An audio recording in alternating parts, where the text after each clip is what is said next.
মুখশ্রীর শিরোপা পেয়েছে 2025-এর এই প্রতিমাটি, জগদ্ধাত্রী প্রতিমাটি। এটি তোমরা দেখছো এখন বাদামতলা অধিবাসী বৃন্দের প্রতিমা জগদ্ধাত্রী ঠাকুর। আর এই যে এত সুন্দর অপূর্ব যে মুখখানি মার, সেটা তো তোমরা দেখতেই পাচ্ছ। আর এখন চলছে আরতি, দেখতে পাচ্ছ মা কিভাবে জাগ্রত হয়ে উঠেছে। আজকে তোমাদেরকে বাদামতলার প্রায় প্রতিটা ঠাকুর তুলে ধরার চেষ্টা করব এই ভিডিওর মাধ্যমে। আর তোমাদেরকে সামনে থেকে মায়ের মুখখানি দেখাই, কিভাবে কত সুন্দর। ব্যারাকপুর অঞ্চলের সবথেকে সুন্দর মুখশ্রীর ঠাকুর এই মা প্রতিমাটি হয়েছে, আর শিরোপাও পেয়েছে। খুব ভালো লাগছে। আর তারপরেই আরেকটি ঠাকুর দেখাচ্ছি, খুব খুব সুন্দর। এটা তো অন্য রকম। দেখছো রানী মার মতো মাকে কিন্তু পাখা দিয়ে হাওয়া করা হচ্ছে, এদিকে আরতি চলছে। এত সুন্দর সুন্দর ঠাকুর যে বাদামতলায় হয়ে থাকে বা নবাবগঞ্জে হয়ে থাকে আমার জানা ছিল না। আমি এবার গিয়ে তো অভিভূত হয়ে গেলাম। এত সুন্দর সুন্দর ঠাকুর, যেহেতু দুর্গা পুজোয় ঠাকুর দেখতে যেতে পারিনি, আর আমি এখনও ঠাকুর দেখার জন্য যাইনি, গঙ্গা স্নানে গেছিলাম। আর গিয়ে দেখছি এইরকম দৃশ্য, আর লোভ সামলাতে পারলাম না, প্রত্যেকটি প্যান্ডেলেই ঢুকে পড়লাম। আর সেইখানকার কিছু দৃশ্য তোমাদের জন্য তুলে ধরার চেষ্টা করব বলে নিয়ে আসলাম। আর তোমাদের সামনে দেখো পরপর বাদামতলার সমস্ত বড় বড় প্যান্ডেলগুলির ঠাকুর তুলে ধরার চেষ্টা করছি। সব জায়গায় মোটামুটি আরতি হচ্ছে, পুজো হচ্ছে, কোথাও বাদ্যি বাজছে। মা বারবার ফিরে আসে আমাদেরকে বিপদ থেকে রক্ষা করার জন্য। জগদ্ধাত্রী মা এসেছেন।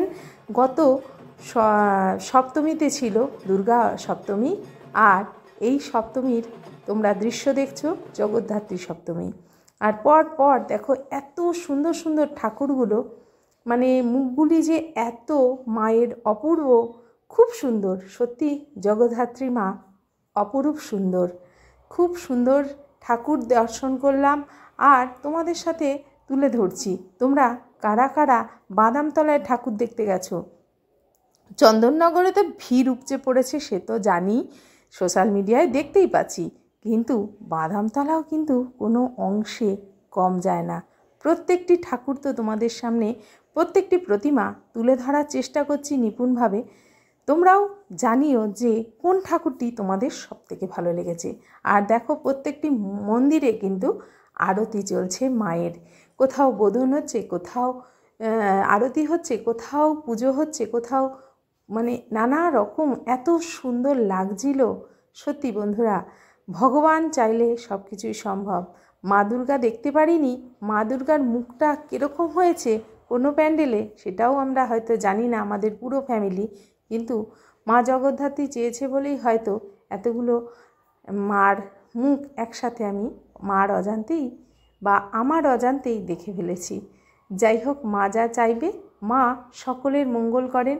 আর এই মায়ের মুখটি দেখো কতটা অপরূপ, তোমাদের খুব সামনের থেকে তুলে ধরার চেষ্টা করছি। আর সত্যি বলতে আমি যখন গেছিলাম পুরো ফাঁকাই ছিল, তাই জন্য খুব সুন্দরভাবে তুলেও ধরতে পেরেছি। ছোট্ট ছোট্ট প্যান্ডেলে কত বড় বড় ঠাকুর। চন্দননগরে আমি কোনো দিন যাইনি, তোমরা কারা কারা চন্দননগরে গেছো আর কারা কারা বাদামতলার ঠাকুর দেখতে প্রত্যেকবার চলে যাও সেটা কিন্তু অবশ্যই জানাবে। আর এই মায়ের রিলসটা কিন্তু তোমাদের সামনে আমি রিলস করে ছেড়েছিলাম। আর এখানেও দেখো মা যে কি অপরূপ, দু চোখ ভরে শুধু মাকেই দেখতে ইচ্ছা করছে। মা এসেছে মোদের ঘরে, ভাবনা কি আর আছে আমার।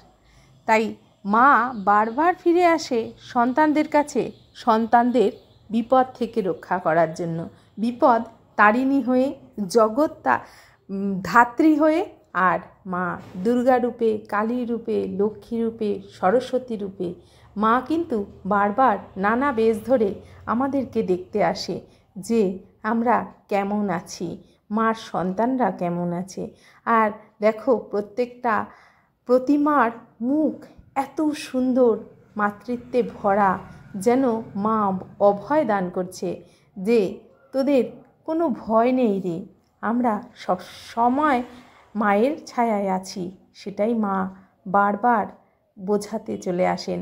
তোমরা কারা কারা বাদামতলার ঠাকুর দেখেছো আর কাদের কাদের বাড়ি বাদামতলায় অবশ্যই জানাবে।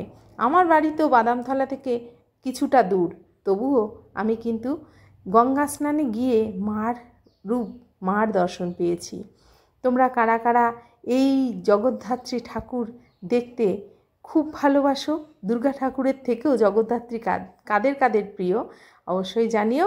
আজকে তোমাদের সামনে পুরো বাদামতলার ঠাকুর তুলে ধরার চেষ্টা করলাম। যারা দেখতে পাওনি, আমার ভিডিওর মাধ্যমে কিন্তু পুরো বাদামতলার ঠাকুর, প্রত্যেকটা ঠাকুর তোমরা দেখতে পারবে।